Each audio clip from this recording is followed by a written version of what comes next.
Ei pessoal, tudo bem? Eu sou Amanda Taide, mineira na origem, com passagem em São Paulo e candanga de coração.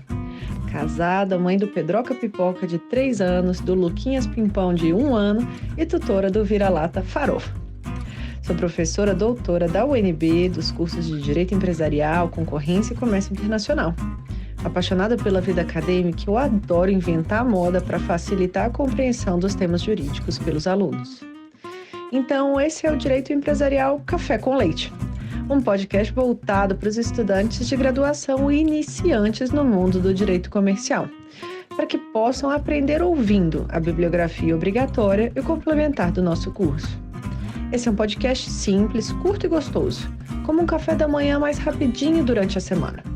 Convidarei os próprios autores ou comentaristas dos artigos acadêmicos, capítulos ou trechos de livros essenciais para a compreensão do direito empresarial, para que os alunos da graduação em Direito possam conhecer e se apaixonar pelos principais autores do direito privado no Brasil.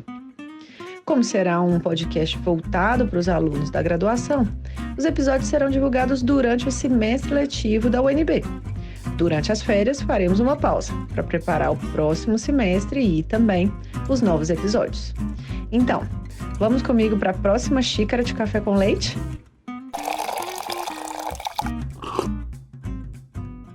A nossa xícara de café com leite de Direito Empresarial de hoje vai tratar de um dos livros da professora Paula Forgione, intitulado A Evolução do Direito Comercial Brasileiro, da Mercancia ao Mercado, publicado em 2009 pela editora RT. E para isso, teremos a alegria de contar com a participação da própria professora Paula Forgione, para comentar o seu livro. A professora Paula é definitivamente uma das maiores autoridades em direito comercial no Brasil. Professora titular e chefe do Departamento de Direito Comercial na USP, além de árbitra, parecerista e advogada. A minha alegria em ter a professora Paula como a primeira entrevistada do podcast é indescritível. Ela foi a minha orientadora no doutorado em Direito Comercial na USP, a quem tenho uma admiração incrível, não apenas pela trajetória acadêmica e profissional, mas pela pessoa que pela mentora que é para mim e pela amizade que eu tenho tido a oportunidade de fortalecer ao longo dos últimos anos. Professora Paula, muito obrigada por ter aceitado o convite para participar do nosso podcast, por apresentar, assim, de modo simples, curto e gostoso, esse tema da evolução do direito comercial brasileiro. Minha querida Amanda, eu não tenho como agradecer o seu carinho, eu não mereço tanta consideração, tanto carinho mesmo da sua parte. Amanda, muito, muito obrigada. Você que é um orgulho imenso, eu tenho um grande orgulho de ter você como amiga e a nossa troca intelectual ao longo dos anos só tem aumentado. Amanda, muito obrigada e muito obrigada por essa oportunidade de inaugurar o seu podcast. Uau, tô me achando, como dizem meus filhos. Então, vamos para a primeira pergunta. Professora Paula, de onde que surgiu essa sua inquietação que a levou a querer escrever esse livro, que é certamente um dos clássicos do direito comercial no Brasil? Eu me recordo das nossas conversas durante a orientação do doutorado, de você mencionando a importância de uma teoria geral e de os alunos, não ficarem tão focados em seus temas específicos e terem essa base. Como que você visualiza essa sua orientação aí para nós, alunos do mestrado e doutorado ou da própria graduação, com a sua inquietação e essa sua vontade de escrever o livro? Olha, eu nunca me conformei que o ensino do direito comercial é o mesmo desde os anos 40. Desde dessa ideia do Código Civil italiano de empresa, uma ideia intervencionista, uma ideia fascista. Desde que isso foi colocado no circuito, as aulas são as mesmas. Eu localizei algumas apostilas na faculdade do Brasílio Machado, por exemplo. Se você pegar aquilo, é o que está hoje em dia, é o que se ensina ainda, é o que está nas apostilas, é o que se exige em concursos públicos. E, obviamente, isso não é uma teoria geral útil. O que é uma teoria geral? É uma caixa de ferramentas que você usa para enfrentar a realidade. E se você não tem essa caixa de ferramentas adequada, ela fica só realmente uma matéria de cursinho. Você não tem utilidade naquilo. E essa é a nossa grande briga, de entender a lógica do direito comercial, entender como isso funciona, entender quais são os building blocks. E você precisa parar com essa visão estática da empresa, que é focada no empresário. Imagine, você define a empresa a partir do empresário. Isso não serve para a nossa realidade, não serve para explicar a nossa realidade. Você só entende a empresa quando você considera o mercado, quando você considera a empresa no seu fluxo de relações econômicas, nessa teia contratual na qual ela se insere. Então você precisa fazer um movimento que vá dessa empresa estática dos anos 40, centrada naquele empresário que não existe, e mudar isso, mudar o foco disso para a empresa nas suas relações. Da mesma maneira que ninguém é feliz sozinho, ninguém faz lucro sozinho. Uma empresa só se justifica a partir da busca do lucro, e essa busca e concreção do lucro só é feita, só é possível no mercado, ou seja, a partir da relação da empresa com outros agentes econômicos. Então, a partir daí, eu fui tentando tecer essa construção para contribuir para a construção de uma caixa de ferramentas, de building blocks para nós entendermos a nossa realidade. Muito obrigada por compartilhar com a gente essa visão de onde é que surgiu a sua vontade de escrever o livro. E eu queria agora te pedir para resumir o trabalho, de modo que os nossos alunos da graduação em Direito possam entender os principais argumentos dessa transição da mercancia ao mercado que você aponta muito, muito bem aí no livro. Bom, na primeira parte eu tentei trazer toda a evolução histórica, mostrando a asepsia, toda a evolução do ato de comércio no Brasil, como a ideia de empresa era tratada enquanto nós tínhamos o império do ato de comércio, porque já se falava em empresa, né? O regulamento 737 já falava em empresa, como isso vinha tratado. Depois a ideia da Carta del Lavoro, a ideia do Código Civil italiano, como a ideia de empresa foi sedimentada e passada para o Brasil, e sofreu uma asepsia, como se não tivesse a ver com um modelo altamente intervencionista. Eu procurei por autor, para nós conseguirmos perceber esse movimento de limpeza de toda a carga ideológica desse conceito, para acabarmos no nosso Código Civil. E depois eu trato do mercado, que é realmente o eixo do direito comercial mudou. Não tem, insisto, não tem cabimento falarmos no conceito de empresa dos anos 40, na Itália e na Alemanha, e esquecermos o mais importante, que é a ideia de mercado. Toda a matéria gravita em torno da evolução da empresa para a consideração do mercado. Por isso que o livro chama Da Mercancia ao Mercado. No segundo capítulo, eu tento trazer o que mudou no direito comercial. A unificação das obrigações, o que foi acontecendo, qual foi a evolução que nós tivemos no direito comercial, quais são os pontos relevantes. Isso eu trago tudo no segundo capítulo. E no terceiro capítulo são os perfis do mercado. Obviamente é uma homenagem ao texto Os Perfis da Empresa do Aschini, para nós falarmos dos perfis do mercado. Ele tem seu perfil político, ele tem seu perfil material, ele tem seu perfil institucional, como ele se desdobra a partir da Constituição Federal. Então, ninguém sabe o que é mercado.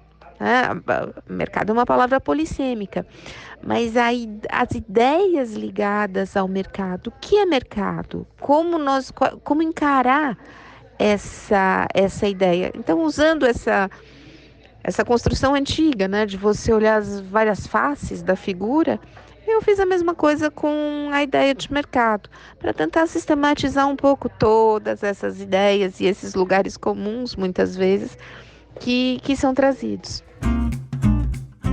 E seguindo aí um pouco, né, nesse tema, eu queria te perguntar, professora Paula, Qual que é a influência, na sua opinião, dos doutrinadores italianos aí para o direito comercial brasileiro?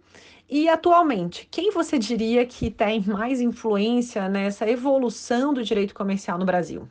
Amanda, então, seguindo a questão da doutrina italiana, você toca num ponto central. Talvez nós tenhamos um certo vício da doutrina italiana. Para os fundamentos, eles são geniais. Se você pegar desde Vivanti, passando por Ascarelli,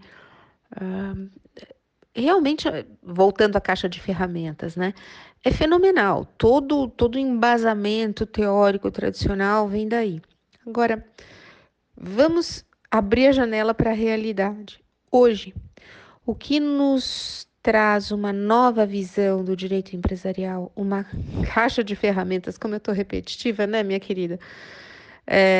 Mas uma nova caixa de ferramentas é a economia institucional e a doutrina norte-americana. Hoje, a doutrina norte-americana, para a compreensão das entranhas do funcionamento do mercado, para a compreensão da dinâmica do mercado, é inigualável. Então, eu diria que a importância da doutrina italiana, eu sei que vários colegas podem ficar chateados comigo, mas a importância da doutrina italiana é suplantada hoje pela importância da doutrina norte-americana, sem sombra de dúvidas. Eles trouxeram realmente uma nova visão para o direito empresarial. Isso não tem nada a ver com um liberalismo exacerbado ou com a substituição do direito pela economia. Tem nada a ver com isso. Nós estamos trabalhando com ferramentas que nos auxiliam a compreender a dinâmica dos agentes econômicos. E o direito comercial, é bom lembrar, é uma matéria que vai, se você me permitir ser um tanto coloquial, é uma matéria que vai de baixo para cima. É a partir da realidade que nós trabalhamos no direito comercial, não é do abstrato para o concreto. O direito comercial brota da realidade. E hoje a doutrina norte-americana nos auxilia muito na compreensão dessa realidade. E aí eu falo realmente de toda a linha da economia institucional, né? Toda a economia dos custos de transação e por aí adiante.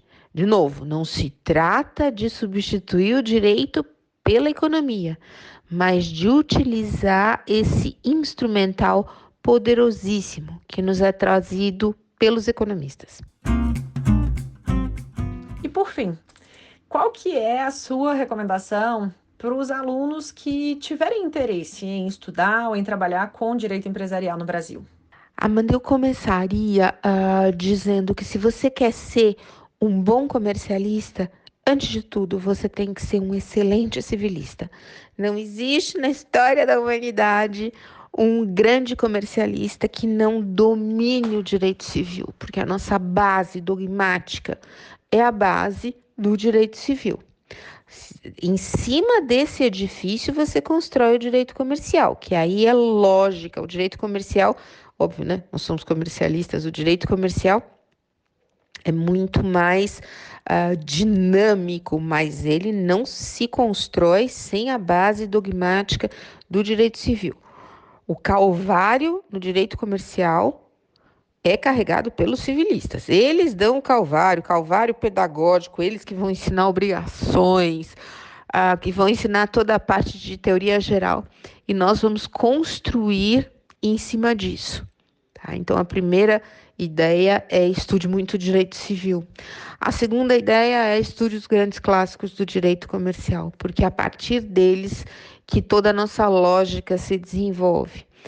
Hoje, não adianta tentar se fechar e ficar numa literatura de cursinho, numa literatura de exame da OAB, numa literatura, às vezes, rasa.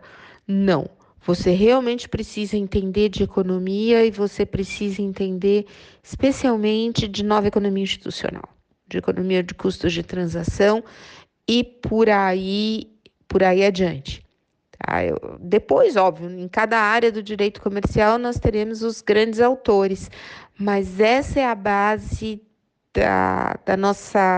do nosso dia a dia, né? Da nossa, para ser repetitiva, da nossa caixa de ferramentas. Uma coisa que me parece indissociável para o entendimento do direito comercial, indissociável do direito comercial, é o direito concorrencial.